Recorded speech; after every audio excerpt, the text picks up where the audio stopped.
Evelyn to Philip, January 14th, 1944. Dearest Phil, yours of the 5th, V-mail. Incidentally, where did you acquire the habit of writing the date as such? 14 January 44. I like it. Was in the mail this morning.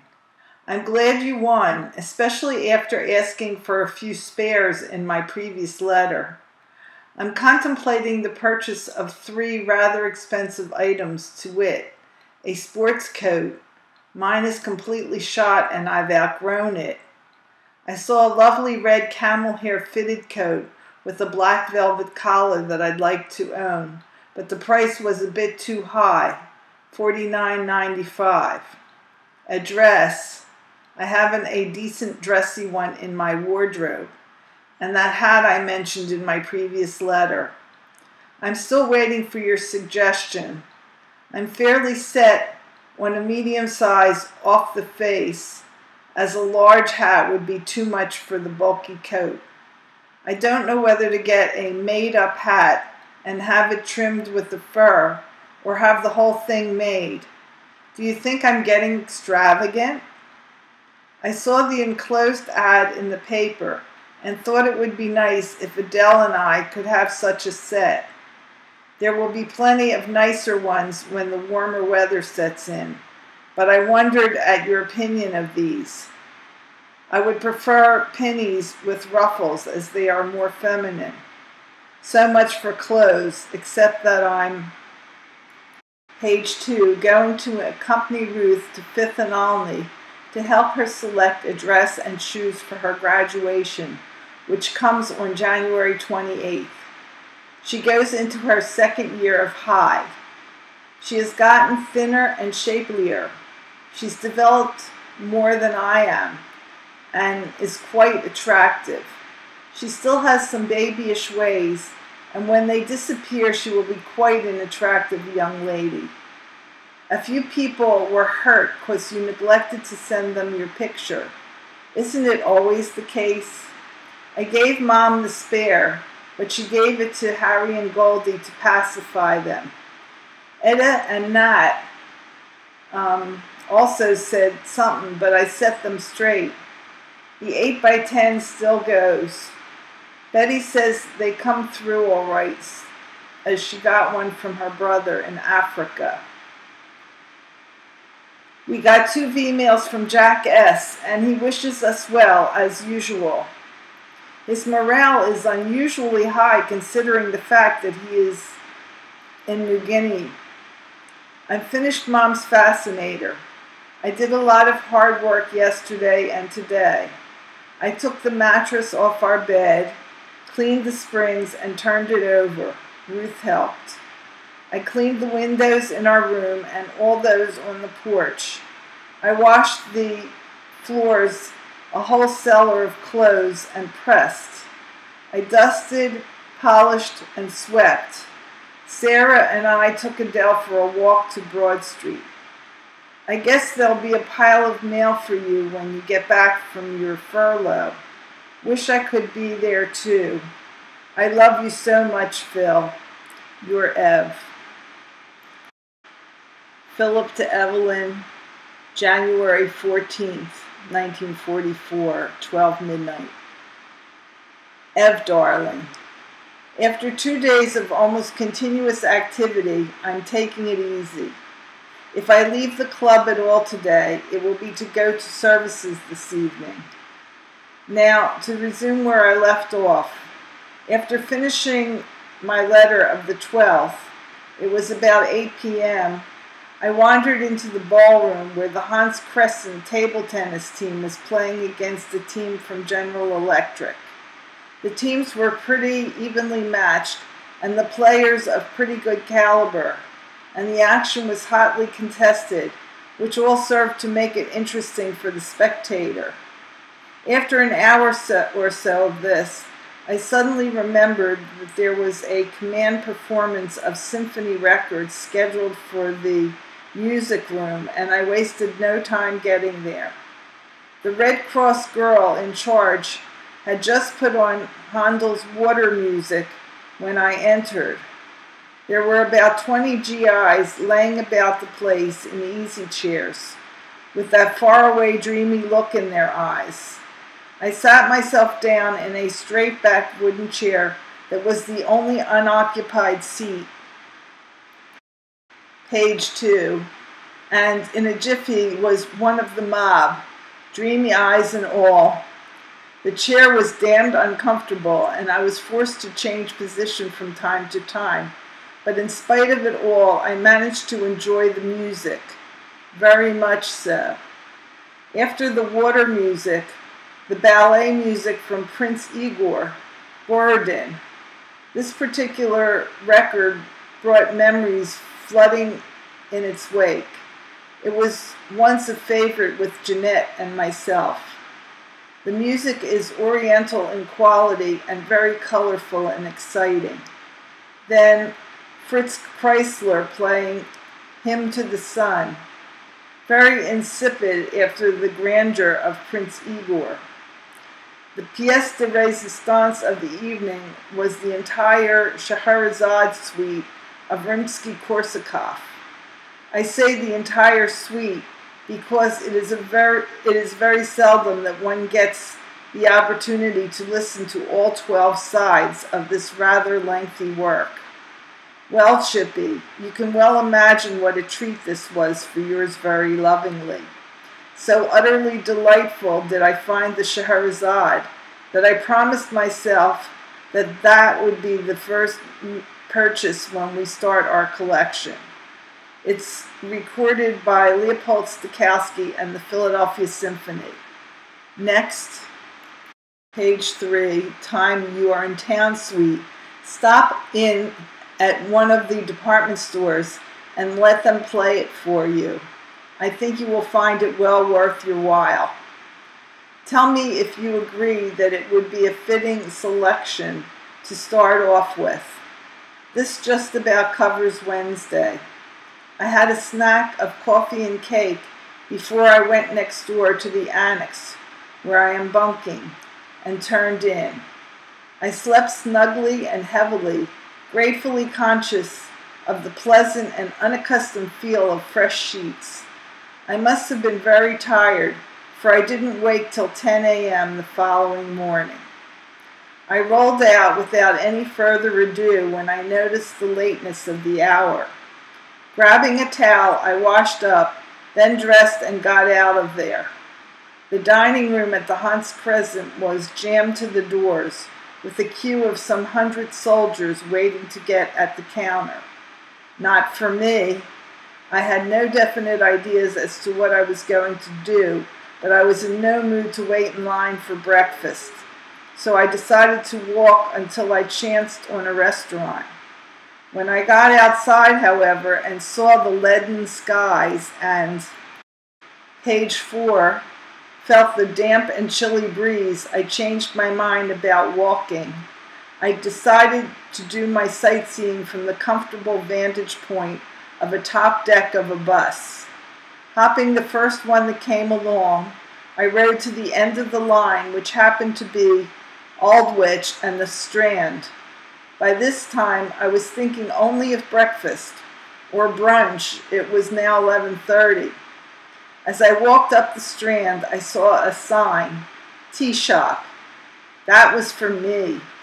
I breakfasted on savory and tea. The savory consists of eggs mixed with cheese on a piece of bread and the whole toasted. Doesn't sound like much, but it was surprisingly tasty. I'm sticking to tea from now on, because the English coffee is almost undrinkable for an American. Breakfast over, I continued my stroll up the Strand. The Strand is a very busy thoroughfare, and I soon got bored with trying to walk in that mob. A fine drizzle had started, and I decided it was high time to look for shelter. Luck was with me, because a block further on I spied the Tivoli, where they are showing Guadalcanal Diary. I had no intention when I started of seeing a movie. Page 5, especially since I had a ticket for the Bell for the evening, and I guess I could have hopped a bus at about that time and returned to Hans Crescent and a quiet afternoon loafing. But I did want to see the picture, and I never was one to deny myself. So, albeit uncomfortably mindful of your disapproving eye, my sweet, I treated myself to a ticket. Guadalcanal Diary, while a very interesting, fast-moving, realistically action-packed picture, and one bound to impress, is hardly for your stomach, baby, so pass it by. As for me, well, it was a good picture, so I enjoyed it. After the show, back to the tea shop, where I repeated my order of a few hours earlier. But before I go on, as if to illustrate further the English affection for Yank gum, the girl in the ticket booth at the cinema, as she gave me my ticket, inquired, "Do you have any gum, soldier?" I'm getting used to it now, so instead of gaping foolishly, I reached into my pocket and gave her the few chiclets I had left. Anyhow, there I was, demurely sipping my tea and reading a newspaper, when a well-dressed, well-groomed gentleman in his early 40s begged my pardon and wanted to know if I minded if,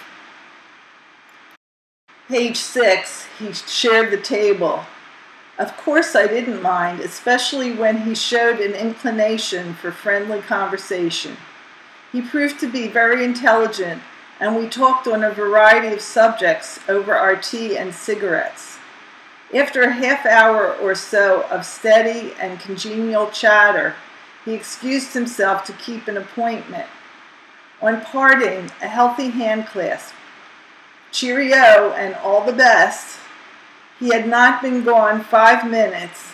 I had resumed my perusal of the paper, being in no great hurry to get any place in particular, when another bespectacled gentleman, after asking my leave, took the seat opposite me. He soon evinced the same desire for conversation, and I, nothing loath, both obliged him by answering as best I could the questions he put about America. He proved a very eager listener, and to my great surprise and gratification, came back with a few theories and opinions that tallied identically with my own. We got on to the subject of religion, and he was surprisingly, for a Christian, well versed in the manners and customs, even the rituals of the Jews. We must have talked for close to an hour. When I looked at the time, it was 5:30. The bell was scheduled for 6:30, and I wasn't, page 7, taking any chances on being late. So when the other gentleman got up to go, offering his hand at the same time and thanking me, can you imagine, for a very pleasant chat, I was right behind him. The Strand was jammed with people coming out of the various matinees, and I literally had to push my way through to Leicester Square, about 10 minutes' walk. Lady, you never saw so many uniforms as there are in London now. They seem to outnumber the civilians. I dare say they do. When I reached the Eagle, I had about 45 minutes to kill before showtime, so I parked myself in the lounge and finished reading the day's news. At precisely 6:20, I proceeded to walk to Haymarket. I had been looking forward to this particular picture, having read some very favorable reviews on it, but I wasn't at all prepared for the surpassing masterpiece it proved to be. I had overheard a GI say of it, "What is there to it? They blow up a bridge. That's about all." I feel very sorry for that particular GI, if that is all he saw in it. My opinion, for what it's worth, positively the best of the year, and page 8, perhaps second only to Gone with the Wind in sheer beauty and dramatic power. Ingrid Bergman as Maria is wonderful beyond the scope of mere adjectives. Lovely, appealing, winning are all adjectives that have been applied many times over to far less deserving heroines. How then to describe her transcendent beauty, the heart-piercing quality of her smile, the sheer genius of her histrionics? Words are pitifully inadequate for the task of that, I'm sure. Maria weaves a spell that is difficult to shake off. Her love for Gary Cooper as Robert Jordan is the realest, most inspiring, most heartrending thing I have ever witnessed on any screen, or in real life for that matter. Whether her chief attraction is in her lovely face and figure, or in her surpassing genius as an actress, it is almost impossible to say. Taken all together, though, the effect is not one whit less than devastating. I could write and write of Maria, and in the end not even come close to doing her justice. Gary Cooper, as competent as ever, is superbly cast in a part that doesn't call for too much scope in any direction. The critics rave and rave about Katina Paxinou as Pilar, without once mentioning the, page 9, very evident fact that the part is foolproof. Akim Tamiroff, as I see it, deserves the posies in the acting department. His role is difficult to play convincingly. Pilar is cut and dried, if colorful. But he too is superb in portraying the complex character of Pablo. The supporting cast is everything that could be desired. The story, suspenseful, intriguing. The production, unstinting. The photography, a joy to behold. But, strangely, everything is put in the pale by the stark reality of Maria. Need I add? See it! Back to Hans Crescent via the Underground, and thinking all the while whether or not Robert Jordan did the right thing by Maria, and watching the jitterbugs in the ballroom, and still wondering. Talk about from the sublime to the ridiculous. Here it was with a vengeance. A snack again, and still wondering. To bed, finally, and, you guessed it, still wondering. Today, I'm more or less convinced that there ain't no such, I mean, men of the steel that Robert Jordan seemed made of.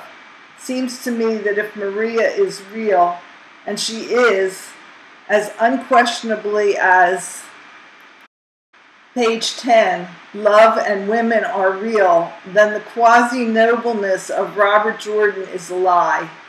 A real man would have understood the love of Maria. An understanding would have reacted entirely differently from the well-intentioned, but withal thick-skulled Robert Jordan. Or maybe I'm crazy. Anyway, there's food for a lot of thought in that ending. You'll see. This morning I again woke much later than usual, the time 10:30. For a change, clear skies and a bit of welcome sun. After rubbing my beard, I decided that I better shave, damn it. Breakfast at the Cardona Cafe on Brompton Road, and surprisingly, another chat with an Englishman who chose to sit at my table, although there was plenty of empty tables in the place. He was a pleasant-faced old man with an iron-gray mustache and a bit of an intellectual. He wanted to know if I had visited the Abbey, the Palace, etc. He tried to acquaint me with the desirability of a Russian bath and was surprised when, page 11, I informed him of my weakness for the Turkish baths. So we chatted about this and that while I put away a prodigious meal of sausage, beans, mashed potatoes, roll and butter, 3 cups of tea, 2 cakes, a trifle, and on his ill-advised recommendation, a cup of the famous Cardoma coffee. Ugh! I bore no grudge, though. and we parted friends. Almost forgot to tell you, honey. I stepped on the scales yesterday, and that hand went to 12 stone 3, 171 pounds, and stopped right there. Not bad, eh? Who are you calling skinny? Directly from the Cardoma to Hans Crescent to knock this off, which I've just about finished doing. It is now exactly 4:38 and time to conclude this with the heartfelt wish that you could be here, Chippy, to share my holiday. My only regret is that this is not so. However, as I've said before, there'll come a day. Until then, I hope my accounts of my own good times give you some measure of, page 12, divertisement without intruding my own sense of loneliness, which is a constant and troubling companion in my travels. Just as constant, on the other hand, are my thoughts of you, my darling, and I never fail to find solace in the memory of your adored face, your tenderly caressing fingers, and, well, I won't go into that, not now anyway. Subtle, ain't I? I love not only you, dear. The memory of you is a warm and living thing within me, and I love that too. Keep the pumpkin well and safe for me, and the day. Kiss her for me. My love, as always, to Mom and all the Strongans and Pallers. My best to the neighbors. I am your ever-loving Phil.